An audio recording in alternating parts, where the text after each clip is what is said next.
Walang pinapanganak na perpekto. Ngunit hindi ito dahilan para magkasala at paulit-ulit na maging abusado sa mga mahal natin sa buhay. Hindi kasi sa lahat ng pagkakataon ay mapagpapasensyahan nila tayo, lalo na pag naubos at napagod na sila.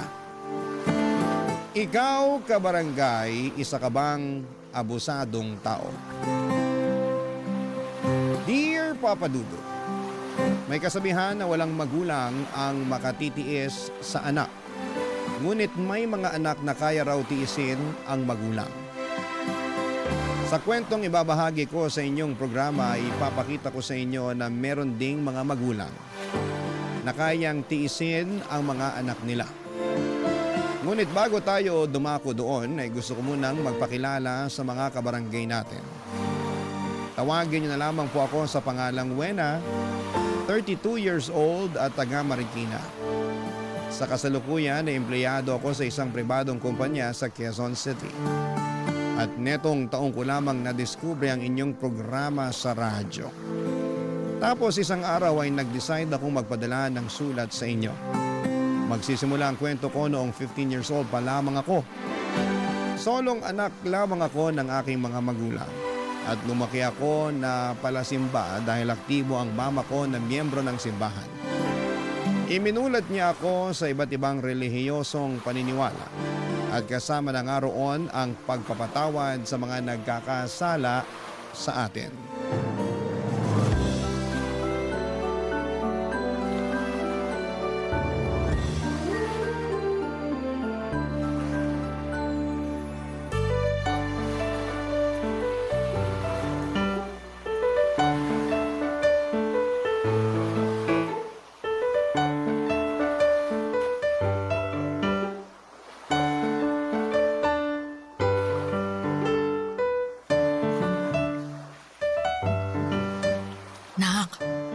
Bakit naman natulog ka sa misa kanina sa simbahan? Pasensya na po kayo, ma. Inaantok po kasi ako eh. Ang aga-aga naman po kasi natin pumunta sa simbahan. Ganun talaga. Siyempre, mas maganda na yung maaga para hindi mainit. At saka mas marami pa tayong magagawa pagkatapos ng misa. Kaya lang gusto ko pa pong matulog eh. Ano ba naman ang isang oras para ilaan sa pagsisimba kumpara sa mas maraming oras na nilalaan natin sa ibang bagay? Saka hindi kasalanan ng maaga nating pagsisimba ang antok mo. Kundi kasalanan mo. Kasi nagpuyat ka pa nung gabi bago tayo nagsimba. Di ba sabi ko, patayin mo na yung TV. Pero hindi ka naman nakinig sa akin. Sorry po, ma. Maganda po kasi yung pinapanood ko kaya napuyat ako eh. Kahit gaano pa kaganda yung pinanonood mong yun, dapat pinaglalaanan mo pa rin ang panahon ng pagsisimba. Matagal na natin yung ginagawa, di ba? Tuwing linggo nagsisimba tayo ng maaga. Opo, pero bakit tayo lang? Anong tayo lang? Tayo lang po yung nagsisimba pero hindi sumasama si tatay. Marami kasi ako nakikitang pamilya silang nagsisimba. May nanay, may tatay. Tungkol sa bagay na yan, hindi kasi nakasanayan ng tatay mo yung magsimba. Saka pagod siya sa trabaho. Biruin mo, hanggang Sabado ang pasok niya. Kaya nga hinahayaan ko na lang siya na matulog para makapagpahinga. Sana pala nagtatrabaho na lang ako para hayaan niyo rin ako matulog ng mahaba pag araw ng linggo. Ano ba yung pinagsasasabi mo? Yung bata-bata mo pa. Saka hindi tama na hilingin mo yan para lang makaiwas ka sa pagsisimba, nak. Mali yun, ha? Para ka namang walang natututunan sa misa eh. Sorry po, ma. Buti pa, tulungan mo na lang ako dun sa kusina. Magluluto na ako ng pananghalian natin para pagising ng tatay mo meron na siyang makain.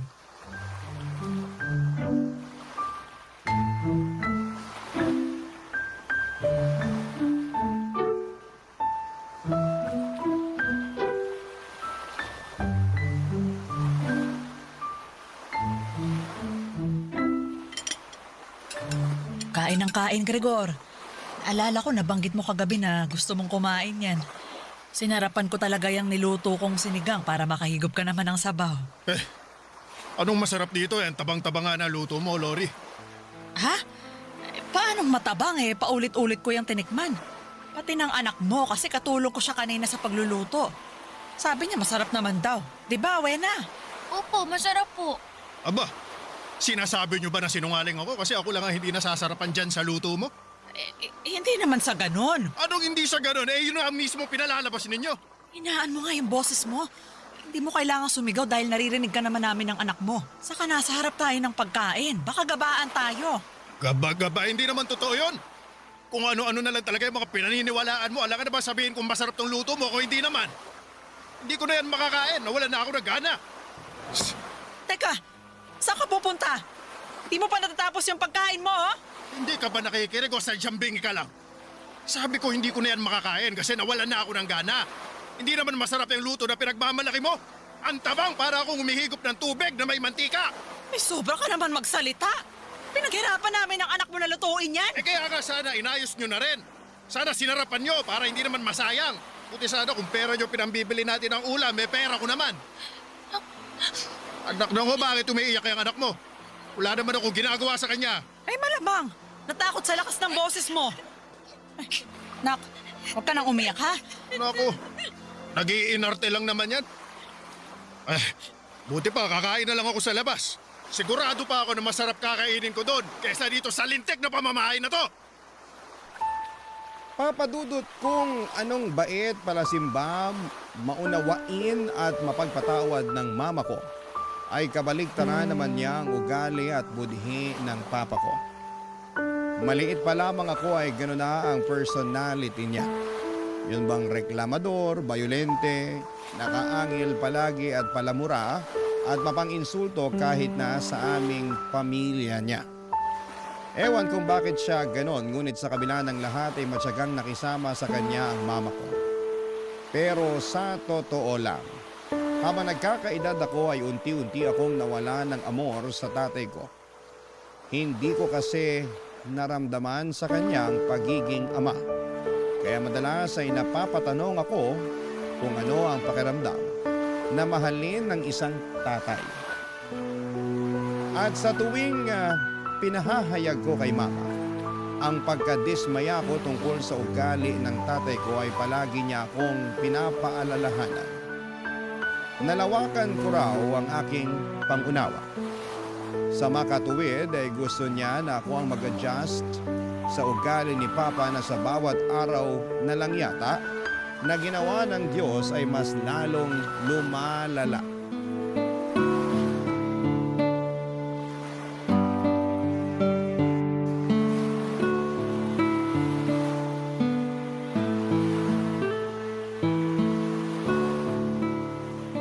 Nay, bakit po hindi niyo nalang hiwalayan si tatay? Ha? Eh, bakit mo naman natanong yan? Bata ka. Kasi sinasaktan niya po kayo. Ibig sabihin hindi niya po kayo mahal. Hindi porke sinasaktan niya ako hindi na niya ako mahal. Mahal ako ng tatay mo, nak. Sigurado ako doon, ramdam ko yun. Pero sabi po kasi ng mga kaklase ko, hindi raw sinasaktan ng mga tatay nila yung mga nanay nila. Bakit? Hindi ba nag-aaway yung nanay at tatay nila? Nag-aaway din naman po. Oh, kita mo na. Saka hindi tayo nakakasiguro na hindi nasasaktan ng tatay nila yung nanay nila. Kasi pag nag-aaway, medyo nagiging bayolente ang isang tao dahil nadadala siya sa bugso ng damdamin niya. Ibig kong sabihin, normal lang po yung ginagawa sa inyo ni tatay. Ha? Hindi. Pero parte yun ng pagsasama, anak. Alam ko, hindi mo pa maiintindihan sa ngayon. Pero darating yung araw na mauunawaan mo ang lahat. Pag nag-asawa ka na, ganun. Saka, hindi naman ako laging sinasaktan ng tatay mo, ah. Paminsan-minsan lang pag mainit yung ulo niya at kapag napipikon siya sa akin. Eh, kilala mo naman yung taong yun.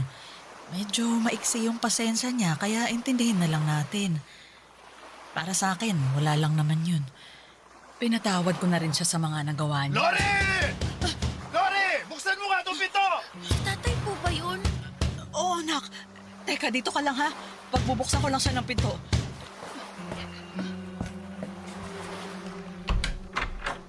Anak ka naman ng lintik! Bakit ang tagal bubuksan ng pinto? Aray ko, Gregor! Bakit mo naman ako sinasabunutan? Nagtanong ka pa talaga eh. Pinapapak na nga ako ng lamok sa labas dahil sa bagal mo. Pagbuksan ako ng pinto! Anong mabagal? Pinagbuksan nga kita. Sumasagot ka pa talaga, ha? Ayan! Ayan dapat sa'yo! Aray ko! Aray ko! Parang mo na, bitiwan mo ako! Ayoko! Sa kasino ka para utusan ako, ha? Ako pa rin ang masusunod sa pamamahay na to! Hindi ikaw, kaya wag na wag mo akong uutusan! Lasing ka lang eh! Hindi mo alam ang sinasabi at ginagawa mo! Ano hindi, ha? Patutunayan ko sa'yo na alam ko! Tay, bitiwan niyo na po si nanay. Nasasaktan na po siya. Bakit ko naman gagawin yun nakakapikon tong nanay mo? Ano ba kasing ginawa ko sa iyo, Gregor? Tanong ka pa talagang tanga ka? Sige na po, tay. Bitiwan niyo na po si nanay. Bakit ka ba kasi nakikisali sa amin, ha? Gusto mo ikaw na lang ipalit ko dito sa nanay mo? Gregor, wag na wag mong sasaktan ang anak natin! Eh, anak ba natin tong maingay at makialamerang batang ito, ha? Oo! Tay, ako po to. Si Wena. Sino Wena? Sino Wena? Wala akong kilalang Wena! Gregor naman, bitiwan mo na ako! Kanina pa ba ako sinasapunutan ka. eh! Huwag mo sabi akong uutusan! Ang ingay! Ang ingay-ingay mong bata ka! Halika nga rito! Ano pong gagawin niyo sa akin? Bitiwan niyo po ako. Gregor! Bitiwan mo si Wena! Yan ang dapat sa'yo! Maingay ka! Masyado ka kasi pakialamera! Sa susunod, matuto kang lumugar, ha? Let mo kapalian kaya kita ng buto! Walang iya ka, Gregor! Sarili nating anak yan, paano mo nagkawasaktan? Wala kang konsensya!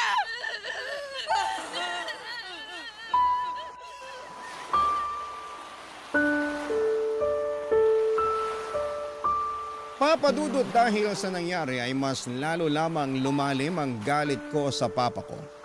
Hindi na kasi siya nagbago katulad ng sinasabi ni mama na palagi raw niyang pinagdarasal sa Diyos. At patunay nga ang nangyaring pananakit niya sa aming dalawa. Natakot ako ng sobra para sa kaligtasan namin ng mama ko. Mabuti na lamang at umalis din si Papa sa bahay pagkalipas ng ilang minuto at wala kaming ideya kung saan siya nagpunta. Bago kami matulog ay paulit-ulit kong ipinagdarasal sa Diyos na sana'y hindi na umuwi sa bahay namin ng Papa ko. Wala akong pakialam kung ano ang mangyari sa kanya sa labas ng pamamahay namin, masigurado ko lang naligtas kami ng aking mama. Ngunit kabaligtaran noon ang dasal ni mama noong marinig ko siyang humihikbi sa altar namin sa bahay. Kung gaano ko kasi kagusto na hindi na bumalik sa bahay at buhay namin ang papa ko, panay naman siya ng paghiling na sana ay umuwi na raw ang kanyang pinakamamahal na asawa. Barangay Love Stories. Barangay Love Stories. Ewan papadudot pero habang tumatanda ako ay natuto na rin po akong magtanim ng galit at tampo sa mama ko. Masyado kasi niyang mahal ang papa ko hanggang sa punto na ayos lang sa kanya na pisikalin niya ito. Katwiran niya ay may mga araw naman daw na mabait si papa sa kanya at magkasundo sila. Kaya lang ay mas madalas ay mainitin naman ang ulo nito at mapanakit. Alam ko sa sarili ko na hindi ko na mababago ang pagmamahal ng nanay ko sa tatay ko kahit na ano pang dumi ng pagkatao nito. Oo, totoo naman na minsan ay mabait ang papa ko at provider talaga sa bahay namin. Pero para sa akin ay hindi yon sapat dahil mas lamang pa rin ang mga atraso niya sa aming dalawa ni mama. Walang gabi na hindi ako natakot para sa kaligtasan namin sa kamay ng sarili kong ama.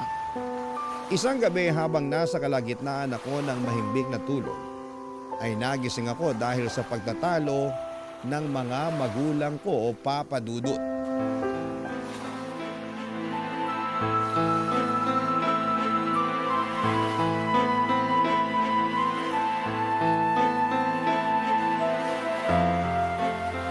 Ewan ko sa'yo, Lori. Marumi ka lang talaga mag-isip, malisyosa. Ako pa talaga ang malisyosa at marumi mag-isip? Eh, sino pa nga ba? Alangan naman ako ikaw yung nagpapaniwala sa mga walang katuturan text message na yun, di ba? Anong hindi ako maniniwala? Kilalang kilala ka nung nag-text. Wala lang yun. Baka naninira lang yun. Ewan ko ha, pero ang hirap balewalain eh. Ano mahirap doon? Pwede mo naman burahin yung text at kalimutan na lang ang lahat, di ba? Bakit ba kasi kayo mga babae, gustong-gusto niyong pinapakomplikado ang lahat? Hindi namin pinapakomplikado, pero palaging tama ang kutob namin. Ano gusto mong palabasin? Natama nga yung kutob mo wala ka namang ebidensya. Nasisarahan ka na yata ng ulo Kaya nga tinatanong kita eh. Gusto kong maging tapat ka sa akin dahil asawa mo ako. Alam mo, ikaw! Edgar! Itiwan mo ako, hindi ako makahinga. Bibitawan lang kita pag nanahimik na yung maingay mong bibig. Tay! Bitiwan niyo po si nanay! Wala. Maawa na po kayo! Bitiwan niyo po si nanay! Nasasaktan na po siya eh! Edgar, bitiwan mo na ako. O ayan! Binitiwan na kita, ha? Para manahimik na kayong mag-ina. Bakit niyo naman po sinakal si nanay? Ano po ba ginawa niya sa inyo? Yan kasi ang nanay mo, masyadong madaldal.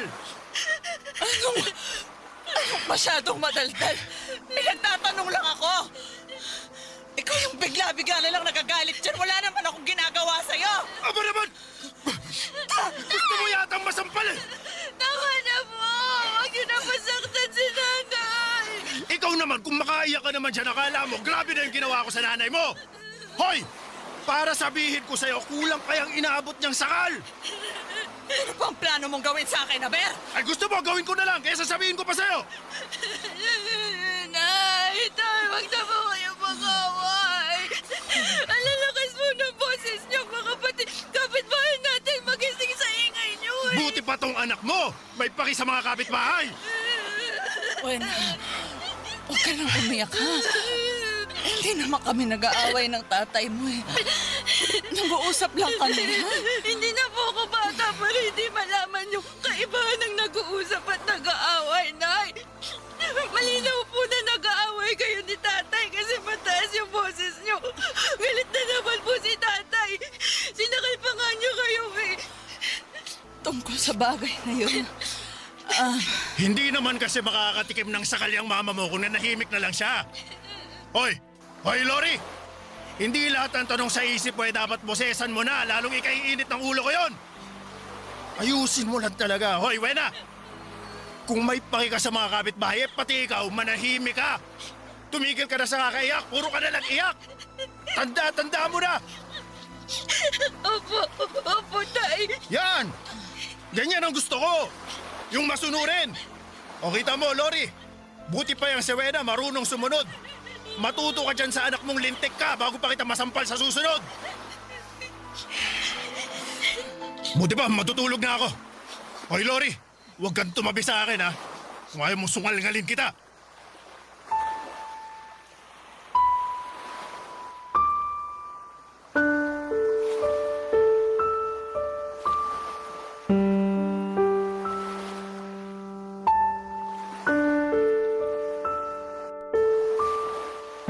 Papadudot ang akusasyon na yon ng mama ko sa papa ko ay unti-unti niyang pinatotohanan noong nagsimula siyang hindi umuwi ng regular sa bahay namin.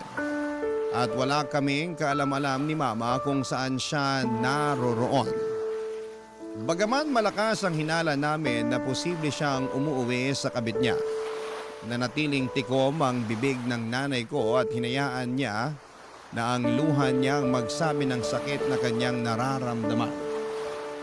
Ngunit isang araw, nagulat na lamang ako noong ibinalita sa akin ng nanay ko na alam na raw niya ang kinakaroonan ni Papa. Tama rin daw ang hinala namin na ang kabit nitong babae ang inuuwian nito. Kaya sinugod daw niya ang mga ito sa nirerentahan nilang apartment. Nagbanta rin daw siya na isusuplong sa opisina nila ang kalokohan na ginagawa nila kapag hindi pa raw sila naghiwala. Dahil sa nangyari, bumalik sa bahay namin si Papa pero napansin ko na lamang na mas lumala ang ugali niya.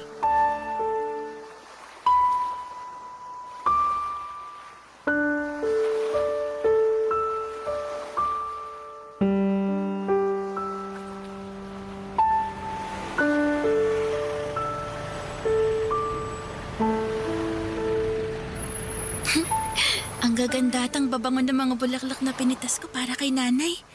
Excited na akong ibigay ito sa kanya. Aro! Wena! Ay, Wena! Ay, naku, buti naman nandiyan ka na. Bakit po, Aling Hilda? Yung nanay mo! Ando sa inyo, binubugbog na naman ang tatay mo! Mabuti pa, puntahan mo na, awatin mo na kasi baka ano pang magawa ng tatay mo sa nanay mo! Ano, bilisan mo na umuwi! Dali na!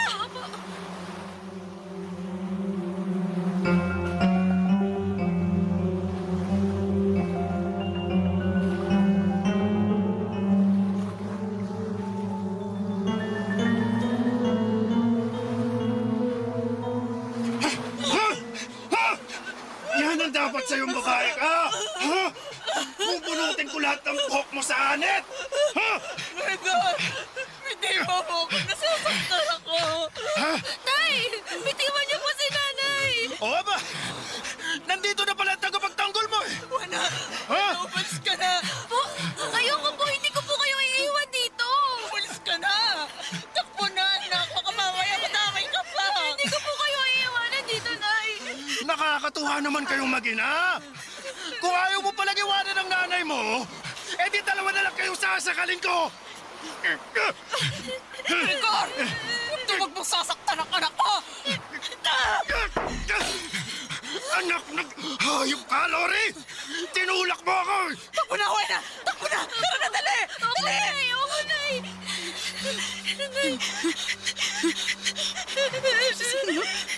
Akala niyo magkakaroon niyo ako! Bumalik kayo rito! Hindi pa ako tapos sa inyo! Nay, ako na tayo ni tatay! Para ako ng tricycle, anak! Manong! Manong, pasakay po! Ano po nangyayari, ma'am? Yung asawa ko nababaliw na! Parang awa mo na, isakay mo na kami ng anak ko! Sige po, sumakay na kayo! Uy, nasakay na dali! Saan po tayo? Kahit saan, bahala ka na, Manong! Basta ilayo mo kami sa asawa ko! Sige, antal ko na ha!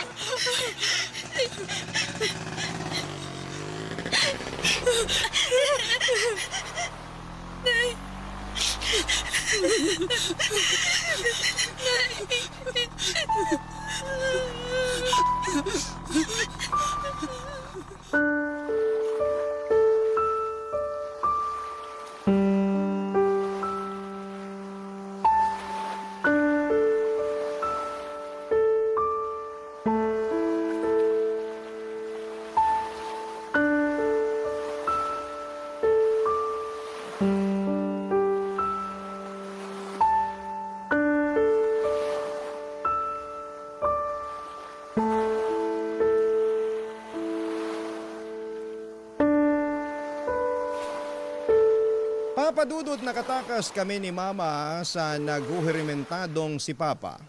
Pero dahil wala kaming kapera-pera ay hindi kami agad nakabalik sa amin. Malayo-layo rin kasi ang pinagdalhan sa amin ang naturang tricycle driver. Wala nga kaming dalang pera, buti at hindi na kami siningil ni Manong. Dahil sa sitwasyon namin, kinagabihan ay natulog na lamang kami sa tabi ng kalsada.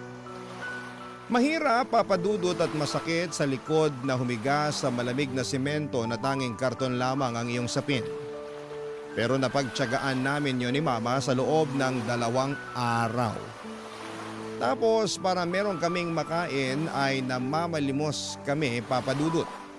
Doon ko talaga naranasang kutyain ng ibang tao na may makitid na pag-iisip habang nanliliit ng husto sa sitwasyon ng aming buhay.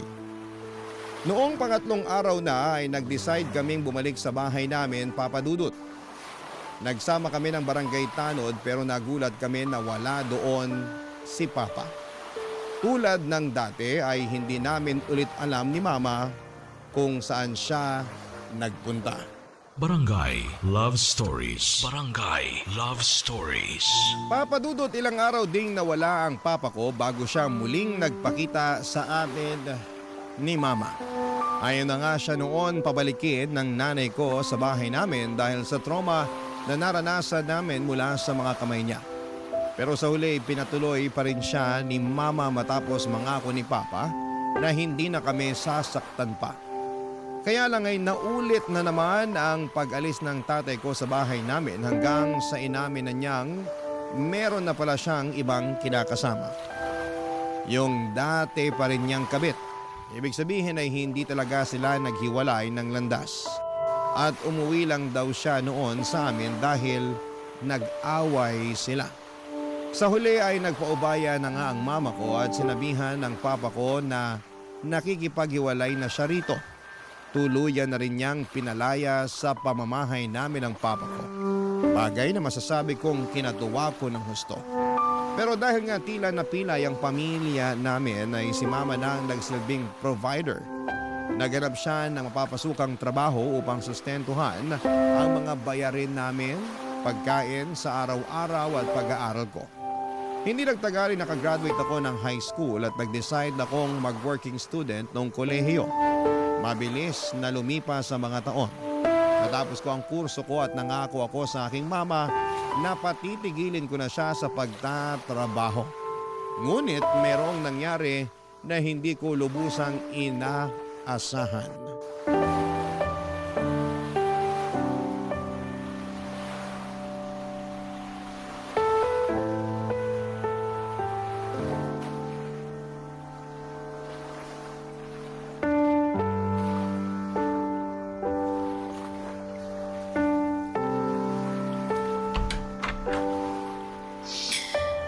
Dito na po ako. Grabe, parang habang tumatagal, palala ng palala ang traffic dito sa atin ha. Hindi na makatarungan. Umalis akong fresh kaninang umaga tapos uuwi akong depressed ngayon. Halata nga. Ang gulo na ng buhok mo. Oh. Parang di ka na nagsuklay bago umalis sa opisina niyo. O siya. Buti pa kumain ka na muna. Maupo ka na rito at sakto pagdating mo, katatapos ko lang magluto ng hapunan natin. Ay, ano pong ulam, Nay? Pritong bangos. Ay, wow, tagal ko na pong request niya, Nay ah. Oo, kaya nga niluto ko na para bawing-bawi sa pagod mo ng buong araw. Halika na rito sa mesa. Masamang pinaghihintay ang grasya. Apo, Nay.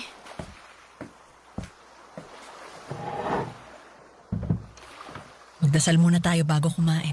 Sige po. Salamat po sa mga biyaya na patuloy niyong pinagkakaloob sa aming pamilya. Sa pagkain, sa inumin, at sa buhay araw-araw. Marami pong salamat. Amen. Amen. O siya, kain na. Damihan mo anak ha. Kayo rin po, Nay. Mukhang napagod din po kayo ngayong araw eh. Hindi lang naman ngayong araw. Nung nakaraan pa ako parang pagod na pagod. Nagpaalam nga ako sa amo ko dun sa kainan na pinapasukan ko eh. Kako, hindi ako magjo-duty mamaya kasi magpapahinga ako. Ay, opo, Nay. Tama lang na magpahinga kayo kasi grabe naman yung trabaho niyo doon talaga. Kaya nga eh. Biruin mo, nag-straight duty pa ako kanina kasi hindi pumasok yung kapalitan ko. Galing akong panggabi. Ala, ibig sabihin wala pa ho kayong tulog? Oo. Tapos nagluto pa ho kayo ng hapunan natin. Naku, dapat natulog na lang ho kayo. Sinubukan ko naman pero ang tagal mong dumating eh. Kaya nag-alala ako na baka naipit ka sa malalang traffic. Tapos gutom na gutom ka pag uwi mo. Tama nga ako, di ba? Buti na lang nakapagluto na ako. Ay, salamat, Nay ha, pero nag-aalala pa rin ho ako sa inyo eh. Huwag kang mag-alala. Kulang lang naman ako sa tulog. Buti pa kumain na tayo. Sige po. Teka, parang nahihirapan yata akong huminga na. Ho? Nay, anong nangyayari sa inyo? Hirap lang akong huminga na.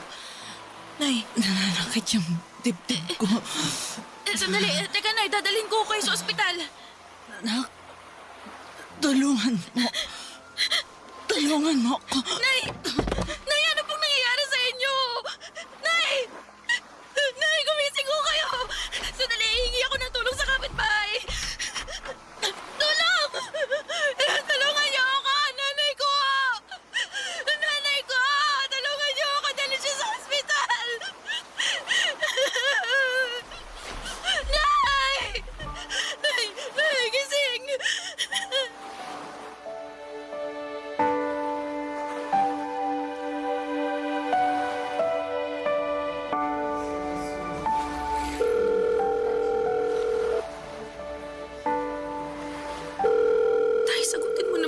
tawag ko.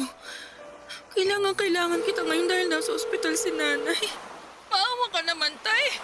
Kung may pakialam ka pa sa amin, sagutin mo tong tawag ko. Sino rito ang kamag-anak ng pasyente? Ako po, Dok. Nanay ko yung pasyente. Pasensya ka na, Iha. Pero wala na ang nanay mo.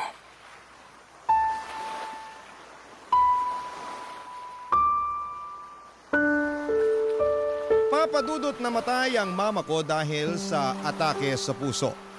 At ako lamang mag-isa ng mga panahong yon. Hindi ko nga makontak ang papa ko at wala akong kaideya-ideya kung saang lupalop ng Pilipinas ko siya hahanapin. Dahil sa mga nangyari, sobrang tulala ako at halos mawala ng lakas. Buti na lamang at tinulungan ako ng mga nurse doon para matawagan ang mga kamag-anak ni mama. Hindi kami mayaman ngunit nagtulong-tulong sila upang mailabas sa ospital ang bangkay ng mama ko at mabigyan siya ng desenteng burol. Iyak ako ng iyak ng mga panahong yon dahil wala na ang pinakaimportanteng tao sa buhay ko.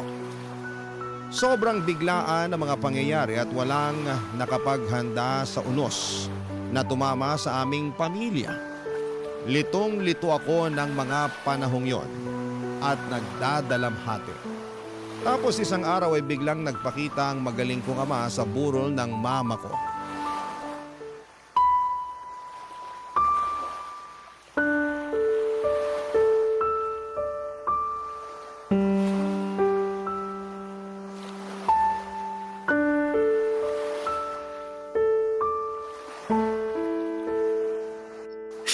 Tay! Nay naman eh. Kung nagbibiro kayo, maawa na kayo. Hindi na ako nakakatawa. Hindi na ako masaya. Ayoko po ng ganito. Yung nandyan kayo, nakahiga, natutulog. Alam kong hindi nagigising pa ulit. Sana po, Nay, panaginip lang to kasi ang sakit-sakit. Ang hirap ng gabi na wala kayo sa piling ko. Hindi ko po kaya, Nay. Paano na po ako? Iniwan na tayo ni Tatay, pati ba naman ako iiwan nyo rin? Hindi ko po kaya, Nay. Nay, gumising na po kayo. Bangon na kayo. Sana hindi totoo na wala na kayo.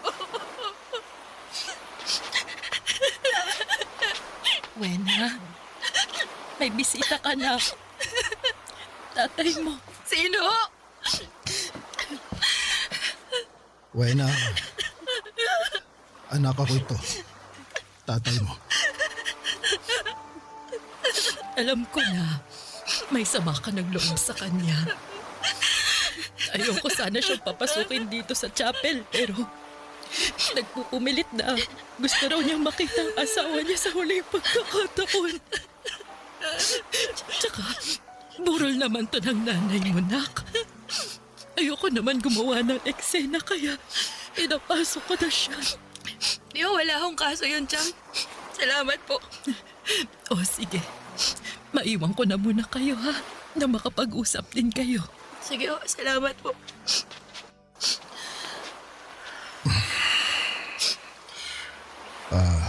Kapal din talaga ng mukha niyo magpakita ngayon dito, no? Nung kailangan ko kayo sa ospital, hindi ko man lang kayo matawagan. Nagre-ring naman yung cellphone niyo pero hindi niya sinasagot. Patawarin mo ako, anak. Hindi ko naman alam na tumawag ka pala nun.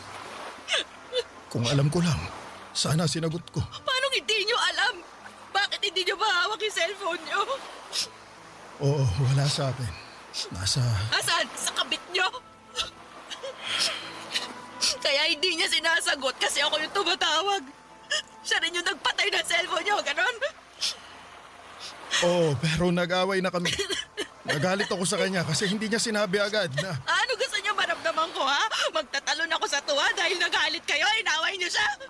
hindi naman sa ganun, anak. Huwag niyo akong tatawaging anak dahil hindi ko matandang nagpakatatay ka sa akin.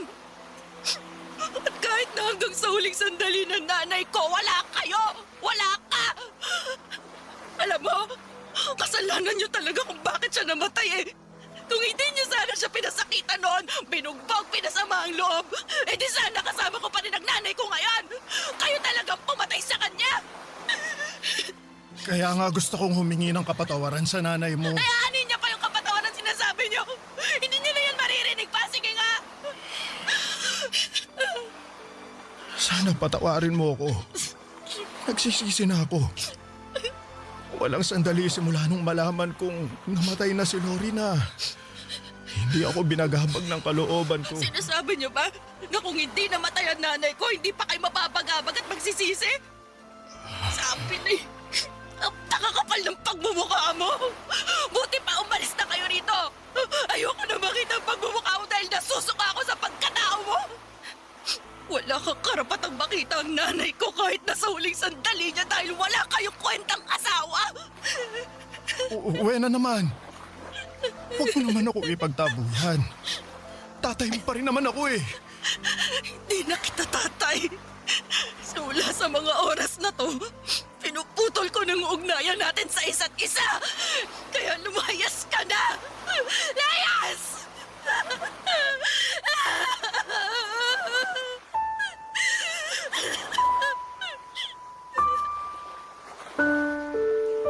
Papadudot malaki ang pasasalamat ko sa Auntie Janet ko dahil pumagitna siya sa amin ni Papa bago pa kami magkainitan.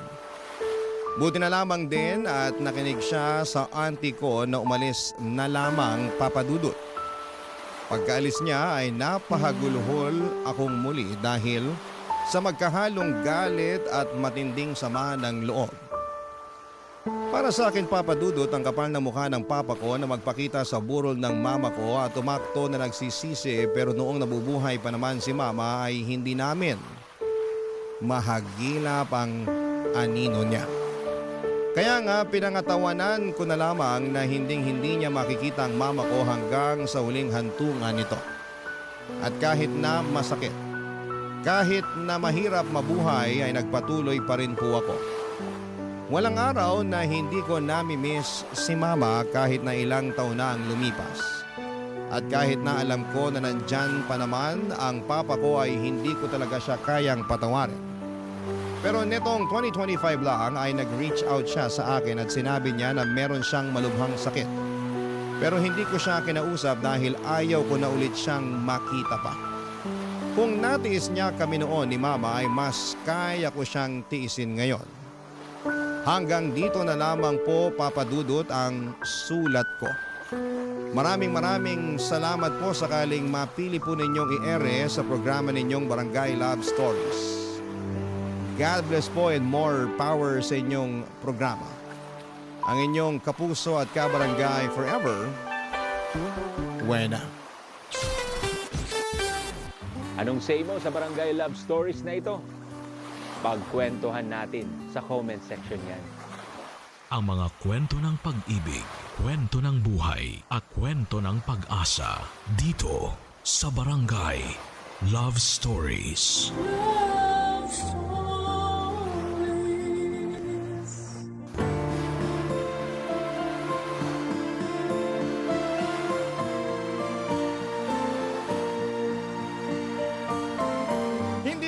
Nabigay todo tayo sa pagmamahal sa ibang tao tapos ay wala nang matitira para sa atin. Kaya nga dapat ay ibalanse natin at unahin nating mahalin ang ating sarili upang makapagbahagi tayo ng pagmamahal sa iba. Ikaw, kabarangay, mahal mo ba ang iyong sarili? Dear Papa Dudut, good day po sa inyo at sa mga kabarangay nating nakikinig sa Barangay Love Stories. Sobra talagang nakaka-addict ang bawat episode na tinatampok ninyo. Kaya naman nag-decide na po akong sumulat din at magpadala ng aking kwento. Pero bago ang lahat ay magpapakilala muna ako. Tawagin nyo na lamang po ako sa pangalang Norman. 35 years old at taga Malolos, Bulacan. Kung ilalarawan ko po ang aking sarili ay proud kong sasabihin na isa akong masipag na anak, mapagmalasakit na miyembro ng pamilya at talaga namang bigay todo. Ang motto ko kasi ay lahat kakayanin para sa mga mahal ko sa buhay. At kung tatanungin ninyo mismo ang nanay Mirna ko, ay papatunayan niyang nagsasabi ako ng katotohanan.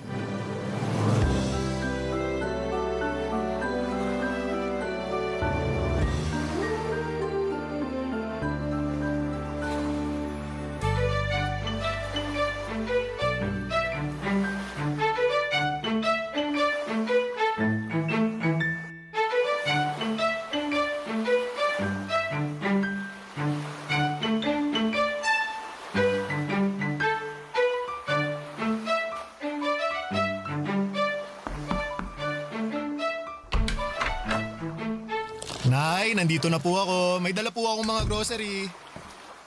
Pasensya na po ang konti ng nabili ko, eto lang. Anong konti? Ang dami-dami na nito. Ay, akin na nga lahat yan ang mailagay ko sa mesa. Tapos maupo ka muna dyan sa sopa para makapagpahinga ka. Sige po, Nay. Salamat po. Ako ang dapat magpasalamat sa'yo kasi gumastos ka na naman para sa bahay natin. Sweldo ko naman po ngayon, Nay. Basta, salamat pa rin. Teka, ikukuha kita ng tubig na maiinom, ha? Mukhang uhaw na uhaw ka na dyan. Medyo nga po eh. Sige po, salamat po.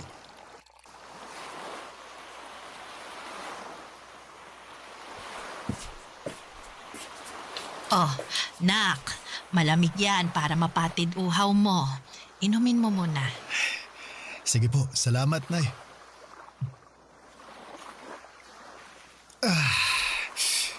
Sarap ng tubig. Tanggal uhaw ko dun. Nako, kawawa naman tong anak ko. Ang dami-daming binuhat. Kaya ko naman po, Nay. Kahit na. Ay, kumain ka na ba? Kung hindi pa, nagluto ako ng paborito mong ulam doon. Yung sarsyadong tilapia. Nako, dinamihan ko na yung itlog at kamatis kasi alam kong gustong-gusto mo yan. Oh! Wow! Ang sarap naman, Nay! Masarap talaga yon kasi punong-puno rin yun ang pagmamahal ng isang ina. Paano? Ipaghahain na ba kita, anak? Nako, mamaya na po, Nay. Gusto ko munang umupo rito sa sofa para naman malapat ko sandali yung puwet at likod ko. Ako na lang din po ang maghahain ng pagkain ko mamaya. Ayaw mo ba na asikasuhin kita? Siyempre gusto ko po, pero chillax na lang po muna kayo dyan. Ako na bahala sa sarili ko. Kakain din naman po ako maya-maya. At teka, may ibibigay po pala ako sa inyo, Nay. Kunin ko lang po wallet ko, ha?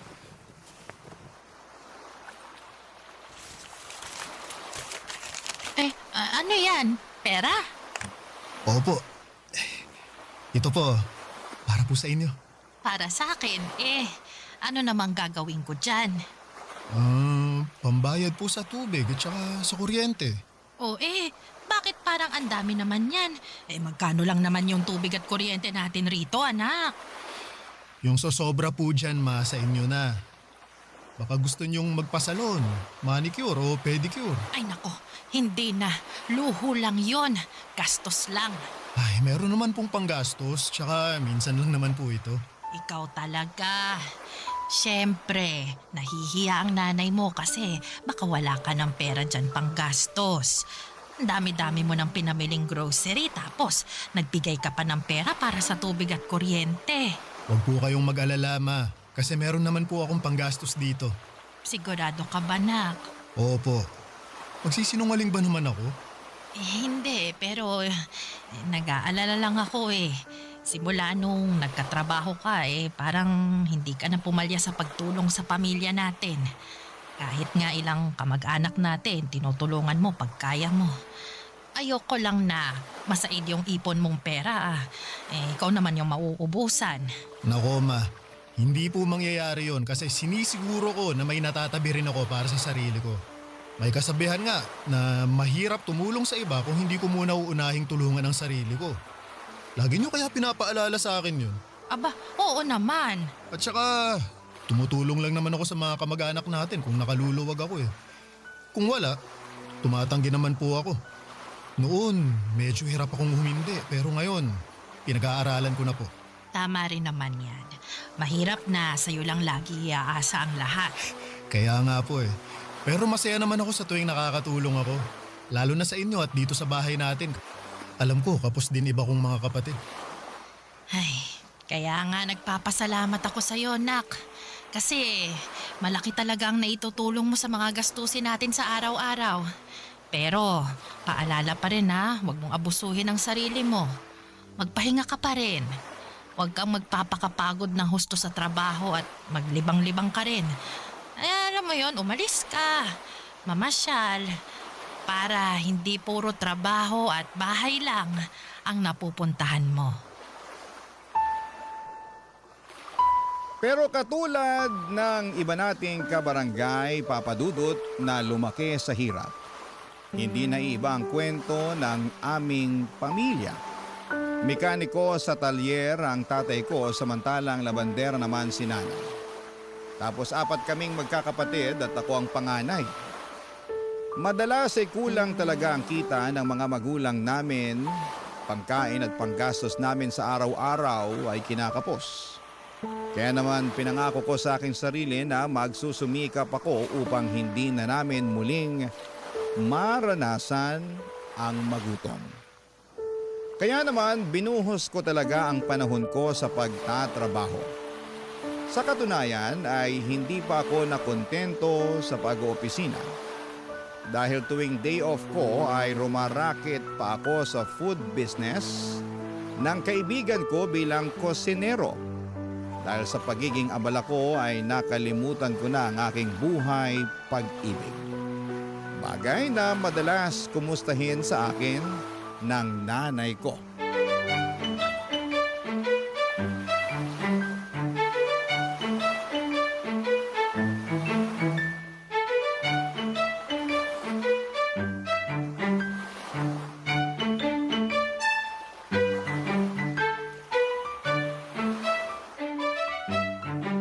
Ay, Nak, pwede ba kitang matanong? Sige po ma, ano po yun? Ilang taon ka na nga ba ulit? 34 na po ako ngayong taon. Bakit po? Oh, lagpas na pala sa kalendaryo yung edad mo. Pero ni isang babae, wala ka pang nababanggit o pinakikilala sa akin na nililigawan mo. Nak, may bala ka pa bang mag-asawa? Siyempre ma, meron po. Kailan mo naman bala? Kasi nagkakaedad ka na. Nung panahon namin, ganyang edad, may 5 ng anak. Ay, iba naman po yung panahon nyo sa panahon natin ngayon. Saka sa totoo lang, wala po akong oras makipag-date dahil busy ako sa pagtatrabaho. Oo nga Kahit day off mo doon ka naman sa kaibigan mong si Tio pumapasok. Wala ka ng pahipahinga. Masaya naman po ako na marami akong ginagawa Saka nakakapagpahinga naman po ako Pero wag mo pa rin kalimutan mag-love light. Kasi baka magulat ka na lang, tumanda ka ng binata. naman, wala naman po sigurong problema kung tumanda akong binata, di ba? Wala nga, pero masarap pa rin yung meron kang sariling pamilya at saka mga anak.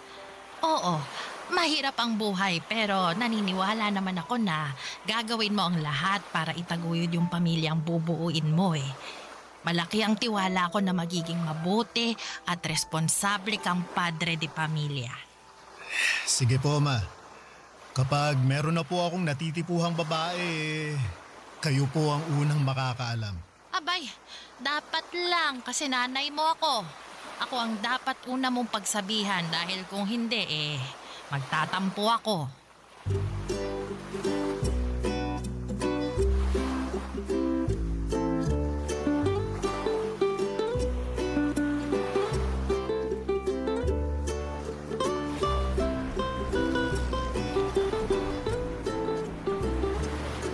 talaga sa tulong mo sa business ko, tol, ha? Laking luwag, lalo kapag may tauhan ako na hindi pumapasok, Kung pwede lang talaga na dito ka na lang sa akin magtrabaho, kaso kung kayang pantayan ang daily rate mo, Oo, kasi kapag dito na ako papasok ay malulugi ka sa akin. Ewan ko sa'yo. May iba tayo. Wala ka pa rin bang nililigawang bebot? Nako tol, nagugustuhan nga, wala Liligawan pa kaya? Baka sakali lang naman ako na meron na. Nako, nagbabaka sakali o nakikichismis?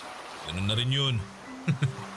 Siyempre, sa ating anim na magtotropa ikaw na lang yung wala pang bebe. Ayaw naman namin tumanda kang binata kaya dapat kumilos ka na para di mangyari yun. Alam mo tol, para kang nanay ko. Nung nakaraan lang, kinumusta niya buhay pag-ibig ko. Wala naman daw kaso maging matandang binata pero mas masarap pa rin ang may asawa at mga anak. Totoo yan. Tingnan mo ko ha. Meron akong mga anak. Wala nga lang asawa kasi hindi naging okay pagsasama namin. Pero ayos lang dahil nasa akin naman yung mga bata Ayun, magulo na masaya. Iba pa rin kapag may kasama kang bata. Kahit nakakapagod silang alagaan pero nakakatuwa pa rin. Sino ba kasing may sabi sa'yo na gusto kong tumandang binata? Siyempre naman, gusto ko pa rin magkaroon ng pamilya.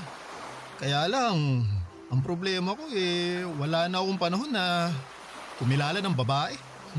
Masyado ka kasing busy sa trabaho. Kulang na lang, pakasalan mo mga trabaho mo Huwag ganun. Sobra ka naman, tol. Joke lang. Alam ko naman na masipag ka at responsableng anak. Bigay todo kung tumulong. Pero sabi nga ng nanay mo, pumag-ibig ka rin. Yan din naman gusto namin para sa'yo ng mga tropa natin Kaya nga, meron sana akong papakilala sa'yo. Ha? Sino naman? Marisa ang pangalan niya. Kaibigan ng kapatid ko. Mabait yun. Maganda. Mahinhin kumilos at magsalita. Single and ready to mingle. Nasabi ko na rin sa kanya na irereto kita sa kanya. Kaya alam niya na single ka rin. Alay mo, kayo na pala ang para sa isa't isa, di ba? Subukan mo lang makipag-date at kilalanin pa ng husto si Marisa. Papa Dudut, nagkita kami ni Marisa sa isang cafe sa Quezon City. At masasabi ko na kabadong-kabado ako. Yun pa lang kasi ang unang beses na may makaka-date ako kaya naman ayokong magkamali. Pero buti na lamang at mabait si Marisa at malumanay magsalita. Kaya naman napanatag agad ang aking kalooban. Mabilis kaming nagkapalagayan ng loob. At doon na niya nakwento na meron siyang anak sa ex-boyfriend niya na nasa probinsya nila sa Iloilo. Sa totoo lang, nagulat ako noong nalaman kong single mother siya pero hindi naman nagbago ang tingin ko sa kanya. Mas sumanga pa nga ako sa kanya at tumaas ang aking respeto sa mga sakripisyo niya para sa kanyang anak. Nagpatuloy ang aming pagkakaibigan na hindi nagtagal ay nauwi na nga sa pag-iibigan. Barangay Love Stories. Barangay Love Stories. Papa Dudut, niligawan ko si Marisa ng 2 buwan bago niya ako sinagot. Noong mga panahong yon ay nakilala at nakausap ko na rin ang anak niya sa video call. Sa katunayan ay nagplano na nga kami ng bakasyon sa Iloilo para personal ko na itong makilala. Pasukan din kasi ng mga panahong yon kaya hindi niya basta-basta mapapaluwas sa Maynila ang bata. Pero habang hindi pa nangyayari yon ay sinabi ko kay Marisa na ipakilala ko muna siya sa aking nanay. Hindi ko pa siya naisasama noon sa bahay dahil pareho pa kaming busy sa aming mga trabaho. Pero palagi ko siyang nakukwento sa nanay ko kaya naman sabik na sabik din ito na makilala siya. Hanggang sa dumating na nga ang araw na yon.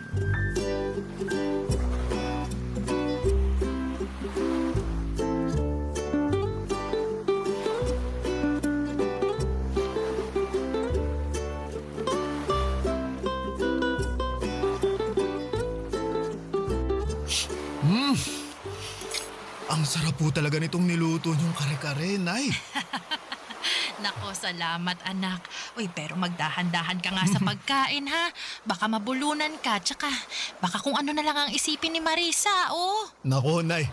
Alam po ni Marisa na masarap kayong magluto kaya ganadong-ganado ako pag kumakain. Lagi ko rin kasing nakikwento sa kanya yon, Nay. Di ba, babe? Tama po si Norman. Walang araw na hindi niya binida yung bawat luto niyo na pabaon niyo sa kanya. Nako, ganun ba? Salamat naman. Pero bakit parang hindi ka halos kumukuha ng ulam? Ayaw mo ba ng kare-kare?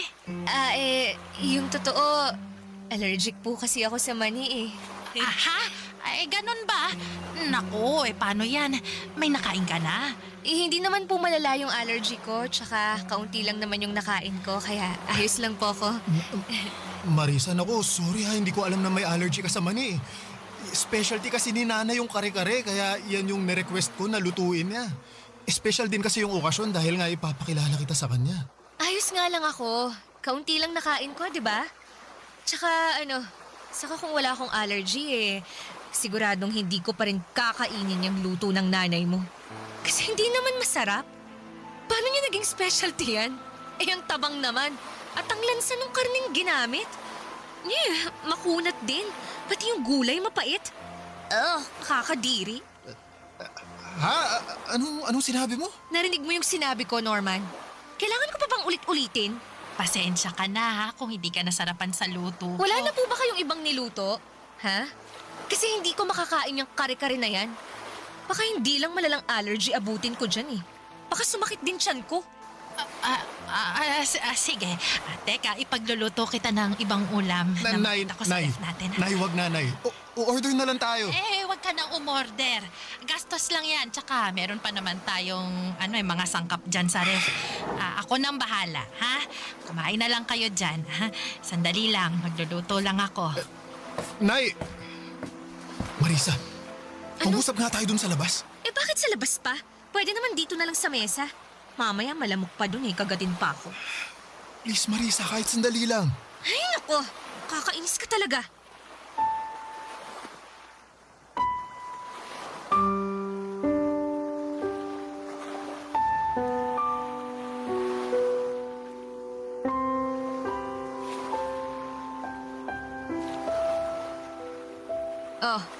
Nandito na tayo sa labas. Ano bang pag-uusapan natin, ha? Dalian mo ha, kasi ayokong papakin ng lamok dito. Hindi naman malamok, masyado ka lang maarte. Anong sabi mo? Tama ba yung narinig ko? Tinawag mo akong maarte? Sorry pero sumusobra ka na kasi. At bakit ako sumusobra, Aber? Wala naman akong ginagawa sa'yo, ha? Sa akin wala, pero sa nanay ko meron. Pinahiya mo lang naman yung luto niya, pinaghirapan niya yun.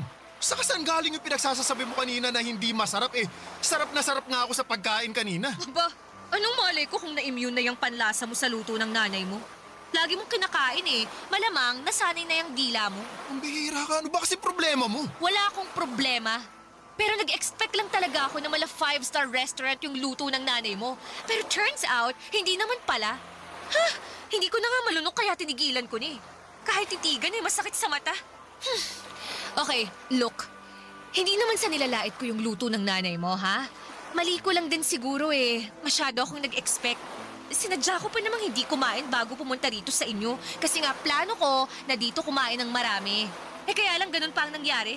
Mali pa rin na pinahiya mo ang nanay ko. Sana sinarili mo na lang yung opinion mo. Wow! Kasalanan na palang pagiging prangka, ha? Kung hindi ko sasabihin ng totoo ako naman ang kawawa, di ba? Gusto mo, magsinungaling ako sa'yo? Sabihin kong nasasarapan ako sa luto ng nanay mo kahit hindi? Hirap sa'yo, masyado kang balat sibuyas Kung hindi mo kayang tanggapin yung pagiging prangka ko, puti pa maghiwalay na tayo.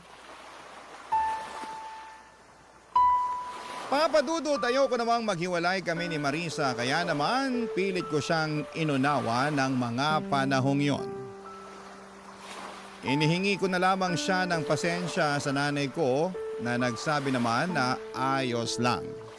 Pero ramdam ko na labis niyang kinalungkot ang una nilang pagkikita ng girlfriend ko dahil sa pagiging prangka nito na wala naman sa lugar.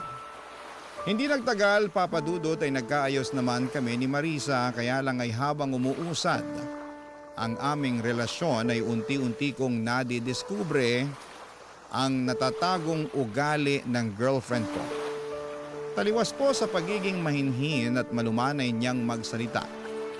Noong una ay ang natatago niyang kaartihan na wala sa lugar at pagiging matabil ang dila.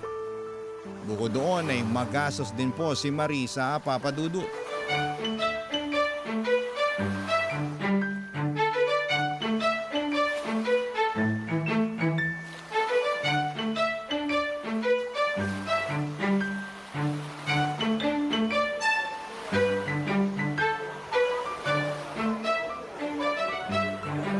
Alam mo, gustong-gusto ko talaga sa cafe na to. Aesthetic eh. Sigurado akong pupusuan na naman ng mga friend ko online yung My Day ko. Aesthetic nga, pero di naman masarap yung kape, saka ang mahal ng menu nila. Sabi ko naman sa'yo, subukan natin sa iba eh. Meron akong alam na kabubukas lang pero maraming magagandang review. Ayoko sa iba. Gusto ko rito. Hindi bagay yung beauty ko sa mga pipitsuging kainan, no? Maawa ka naman sa akin. Maaate mo ba na i-date ako sa isang mabaho at mamurahing lugar? Marisa, para sa kaalaman mo, hindi mabaho yung lugar na gusto ko sanang puntahan natin sa date natin ngayon. O, edi sige. Hindi na kung hindi. Pero mamurahin pa rin. Ayoko doon. Gusto ko rito. Bahala ka na nga. Bahala talaga ako. Ay, babe, malapit na pala yung birthday ko. Ano palang plano mong regalo sa akin? Ano? Don't tell me, nakalimutan mo na ah. Sige ka, magtatampo ako. Hindi ko nakalimutan, pero sikreto muna kung anong ireregalo ko sa'yo. Siyempre, wala nang element of surprise yun kapag sinabi ko, di ba? Hindi ako mahilig sa sorpresa eh. Mas gusto ko, alam ko na kung anong ireregalo mo sa akin. Para naman masabi ko agad sa'yo kung magugustuhan ko yun. Anong ibig mong sabihin? Eh, para lang hindi masayang yung pera mo. Dapat eh, magugustuhan ko talaga. At saka para sigurado na magugustuhan ko, eh, ako na lang ang pipili o magsasabi kung anong ireregalo mo sa akin, di ba? Hayaan mo na yung surprise na yan. Madali naman yung pikiin sa social media. Ang totoo, wala pa talaga akong naiisip na regalo eh. Pero hindi naman ibig sabihin nun wala akong ibibigay ah. Masyado lang kasi akong maraming iniisip nitong nakaraan, kaya... Okay lang naman. Kaya nga tinanong ko para matulungan kita eh. Alam mo kasi, marami akong gustong bilhin. Pwedeng ikaw na bumili ng iba doon para mabawasan yung nasa listahan ko. Yun na lang ang iregalo mo sa akin sa birthday ko.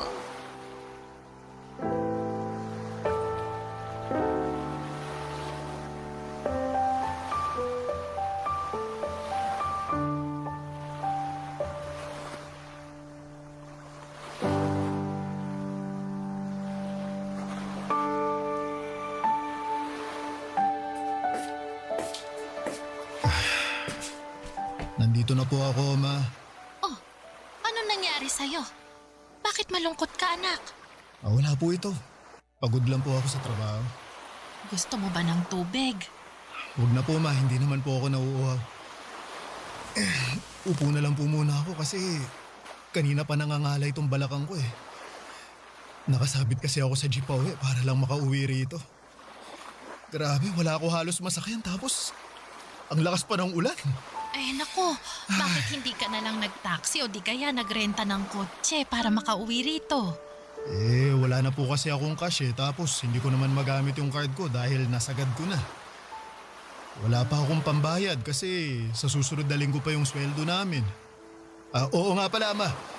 Pasensya na po pala kasi baka hindi ako makapagbigay para sa grocery natin sa sahod ko eh. Unahin ko lang pong bayaran yung credit card ko kasi baka magka-penalty po ako. Mahirap na. Ay, wala namang kaso yun kasi nandyan pa naman yung mga pinamili mo. Pero matanong ko lang ha, hindi naman sa nangingialam ako pero ngayon ko lang yata narinig na nasagad mong paggamit ng credit card mo. Tapos naubusan ka pa ng cash eh. Hindi ka naman ganyan, nak. May binili ka ba o nanakawan ka? Hindi po ako nanakawan, Ma, pero tama po kayo na may binili ako. Binilahan ko po ng bagong cellphone si Marisa kasi birthday niya po ngayon. Yun po kasi ang request niya eh. Tapos kumain kami sa labas kaya ayun. Naubos naman yung cash na dala ko. Barya na lang ang natira kaya hindi na nga ako nakapag-taxi pa uwi. Ganun ba? Ay, buti na lang ligtas ka pa rin na nakarating dito sa atin, nak. Di bale, sa susunod, siguraduhin mo na lang na may ititira ka pang pamasahe. O di kaya, kapag wala ka na talagang pera dyan, edi tawagan mo ko. Sasabihan ko yung mga kapatid mo na pahiramin ka ng pera. Yung isesend nila gamit yung, e-wallet para meron kang magamit. Opo, Ma. Salamat po, ha. Wala yun, anak. Oh, sige na. Kumain ka na doon para naman makapagpahinga ka na pagkatapos.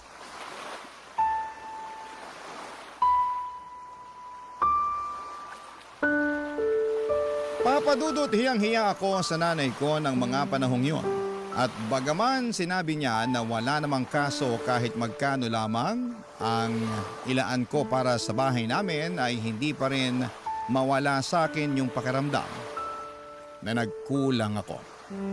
Sa kabilang banda ay ayoko namang makaramdam ng pagsisisi na mas inuna kong bilhin ang birthday gift ni Marisa up to the point na nagipit na ako. Kaya nga ginawa ko talaga ang makakaya ko upang i-budget ng maayos ang aking sweldo kaso'y sadyang nahihirapan ako dahil sa pagiging maluho ng aking girlfriend. Hindi ko na lang namalaya na naubos na pala ang ipon ko sa mga bagay na pinabibili niya na hindi lang para sa kanya kundi maging sa anak niya. Hindi ako maramot na tao. Pero nung time na yon ay nasa id na talaga ako, Papa Dudut. Hindi lang sa pinansyal, kundi maging emosyonal at mental. Barangay Love Stories. Barangay Love Stories.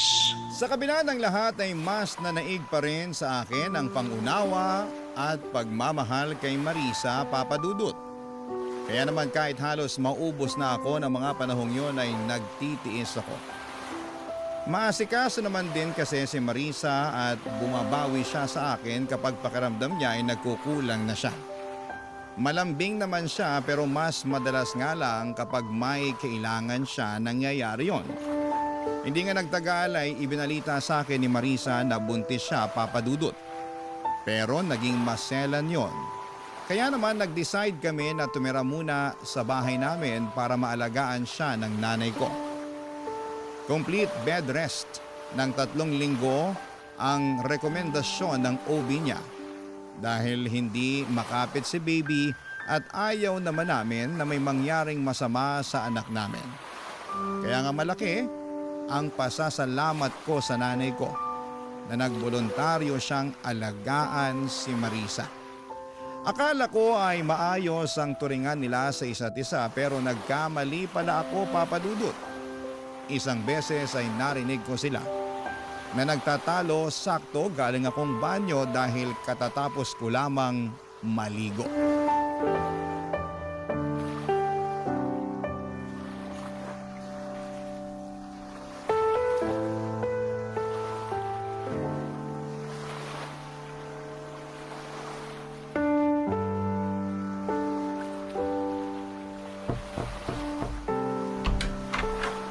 Marisa, tulog ka na ba? Hindi po, Nay. Pwede ba akong pumasok? Kukunin ko lang yung mangkok na pinaglagyan ko ng lugaw. Sige po. Hala, nak!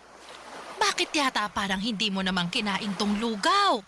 Wala naman kasing lasa tsaka nakakasuka. Ay, paano nakakasuka maayos naman at malinis yung pagkakaluto ko dyan.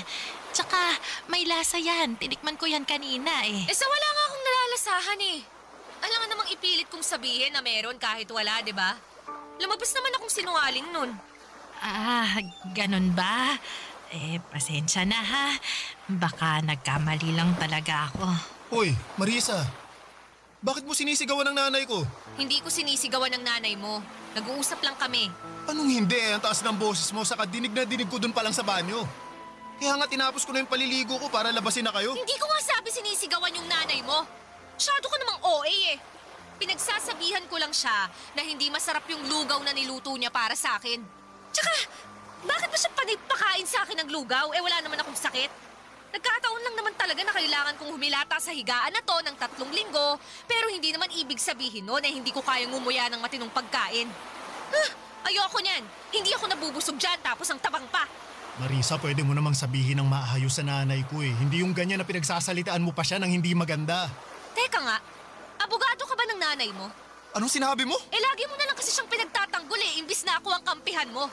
Baka nakakalimutan mong partner mo ko at magiging nanay na ng anak mo. Siyempre hindi ko nakakalimutan yun, pero nanay ko pa rin yung binabastos mo. Anong binabastos pinagsasasabi mo dyan? Alam mo, sumusobra ka na, ha? Ma, magsalita naman kayo.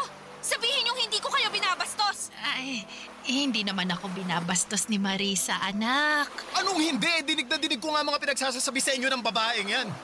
Hindi na niya kayo nirespeto. Hoy Marisa, nanay ko pa rin yung kausap mo ha. At wala kang karapatan na bastusin siya. Wala ka ba nanay? Ano bang klaseng tanong yan? Sinong nag-aalaga sa anak ko kung wala akong nanay, di ba? Meron naman pala, pero ganyan mo ba kausapin at makitunguhan ng nanay mo? Hindi. Nanay ko yun eh. Kung ganon, matuto ka ring igalang ang nanay ko kasi parang ako na rin yung hindi mo nirespeto sa tuwing binabastos mo siya. Ang bait-bait ng nanay ko pero hindi ibig sabihin pwede mo na siyang abusuhin. Ni minsan hindi kanya pinatulan. Siya pa nga madalas humingi ng pasensya matapos mo siyang tarayan, di ba? Sana dun man lang maisip mo na nakakabastos ka na. At kung kaya mong irespeto ang nanay mo, sana gawin mo rin yun sa nanay ko. Norman, hindi naman siguro sinasadya ni Marisa, kaya hayaan mo na lang. Ayos lang naman ako eh. Oh, tingnan mo.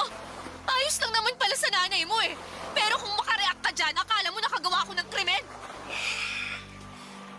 Pasensya na, Pasensyahin mo mukha mo! Sabi ng OB natin, hindi raw ako dapat ma-stress. Pero sa'yo ako nai-stress. Isama mo pa yung nanay mong ewan. Sana talaga doon na lang ako sa nanay ko sa Iloilo umuwi. At siya na lang yung dapat na nag-alaga sa akin. Hindi kayo! Papadudot, dismayado ako at nasaktan sa kung paanong pakitunguhan ni Marisa ang nanay ko. Akala ko kasi nagbago na siya pero maling-mali ako dahil hindi naman pala papadudot. Sa palagay ko nga ay mas lumala pa ang pag-uugali niya dala na rin ang kanyang pagbubuntis. Isyo na rin kay Marisa na nagbibigay ako ng ambag sa bahay namin lalo na at magkaka-baby na kami. Dapat daw ay sila na lamang ang sinusuportahan ko at hindi na ang pamilya namin. Hindi ko naman pinapabayaan si Marisa at ang magiging anak namin pero hindi ko basta-basta mapuputol ang suporta ko sa nanay ko. Kaya nga sa abot ng aking makakaya ay binabalanse ko yon. Kaso'y hindi yon maintindihan ng kinakasama ko. Pinaramdam niya sa akin at sa nanay ko kung gaano niya kaayaw yung setup namin. Paulit-ulit niya akong sinasabihan na maghanap ng marirentahan dahil kaya naman niyang asikasuhin ang kanyang sarili. Lumipas nga ang 2 buwan at naging okay naman ang baby namin kaya hindi na kailangan ni Marisa na mag-bed rest. Dahil doon ay nagpaalam siya sa akin na lalabas siya para makipagkita sa dati niyang mga katrabaho, bagay na pinayagan ko naman. Kaya lang ay meron akong nalaman na labis kong kinabigla.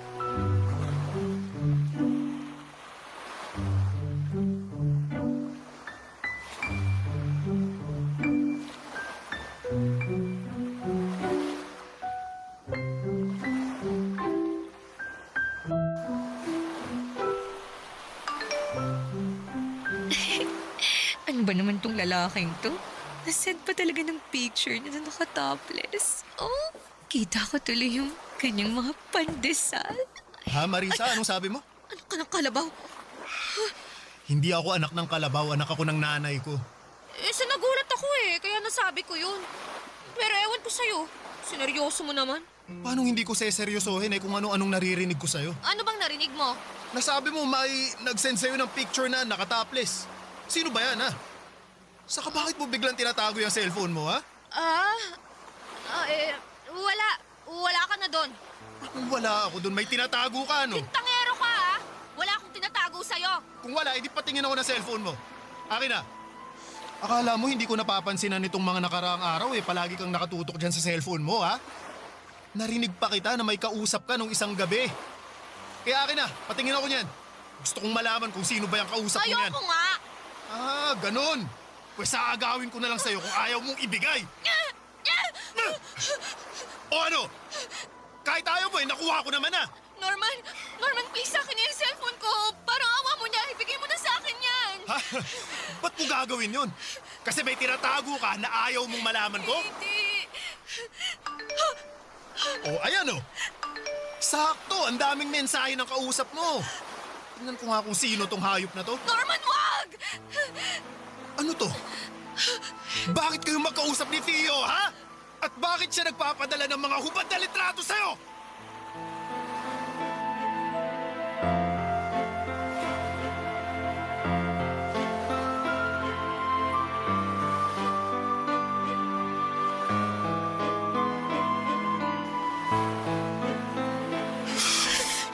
Nasaan na yung hayop na yun? Walang iya ka, Theo. Norman, wag mo nang sugurin si Tio. Ikaw! Hayop ka, Theo! Akala ko kaibigan kita pero tinalo mo ako! Dapat sa mukha mo sinusuntok para makita mong hinahanap mo!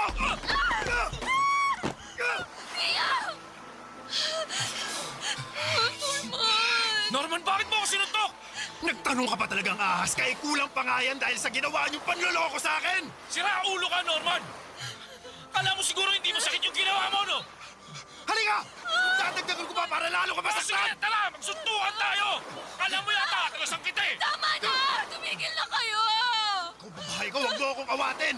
Tuturuan ko pa ng leksyon yung lalaki yan! Ano bang ginawa ko sa'yo, ha? Sige nga! Nagtatanong ka pa rin! Eh bakit sa akin ka lang nagagalit?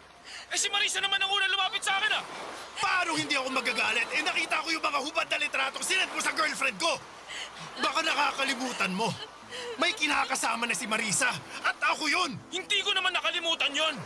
Pero yung kinakasama mo, ang humingi ng mga picture ko na yon. Ano? Hindi totoo yan! Anong hindi totoo? Sabi mo gusto mong makita ang katawan ko kaya nag-send ako ng picture. Kaya lang nagpahuli ka naman kay Norman kaya yari tuloy tayong dalawa. Tio! Sumusobra ka na, Norman.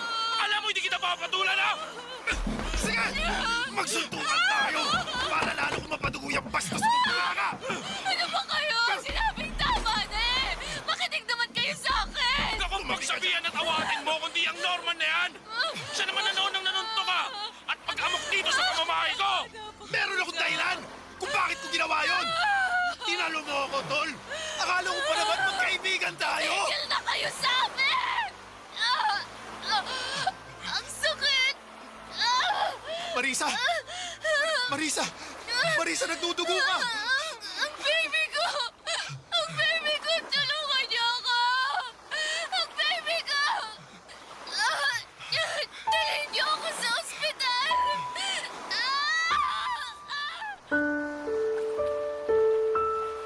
Papa Dudut, dinala namin si Marisa sa ospital dahil nagdudugo siya ng mga panahong yon.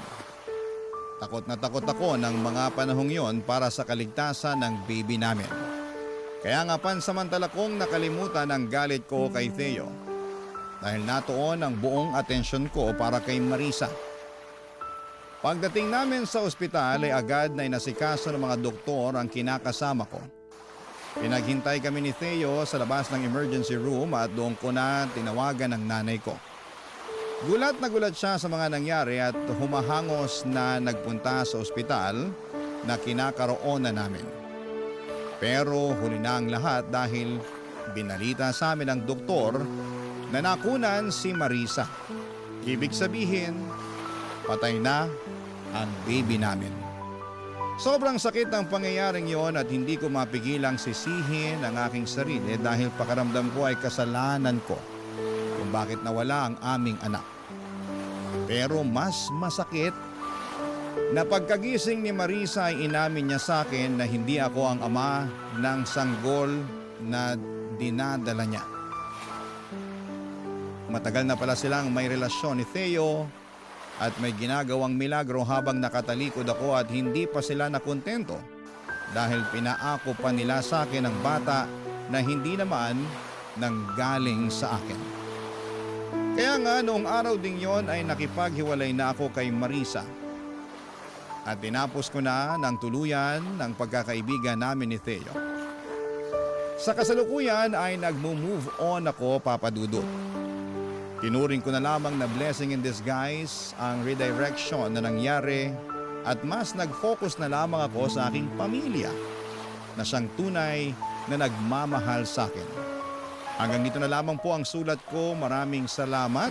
Sakaling mapili po ninyong i-ere sa Barangay Love Stories. Ang inyong kapuso at kabarangay forever, Norman. Ako, gigil na gigil talaga ako sa nangyayari sa kwento natin. O ikaw, kabarangay, kumukulo rin ba dugo mo? Pwede kang mag-iwan ng comment sa ating comment section.